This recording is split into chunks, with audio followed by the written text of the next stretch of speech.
আপওয়ার্কে আমরা আমাদের Bangladeshi time zone set করব। এজন্য আমরা এখানে লিখব আপওয়ার্ক। আমরা আমাদের অ্যাকাউন্টটি ওপেন করি। আমাদের আপওয়ার্ক অ্যাকাউন্টটি ওপেন হয়েছে। ডান দিকে প্রোফাইল পিকচারের উপর ক্লিক করি।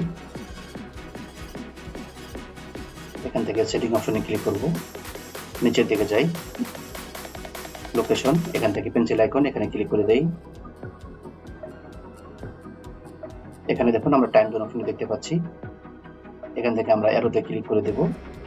নিচের দিকে এখানে আমরা +6 এটা খুঁজে বের করব।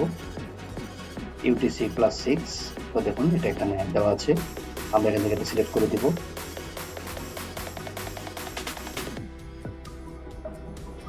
সিলেক্ট করে দেওয়ার পর নিচের দিক থেকে আমরা আপডেট এই অপশনটিতে ক্লিক করে দেব। তাহলে আমাদের বাংলাদেশ টাইম জোন সেট হয়ে যাবে। আমরা আমাদের প্রোফাইলে চলে যাই, প্রোফাইলে ক্লিক করলাম।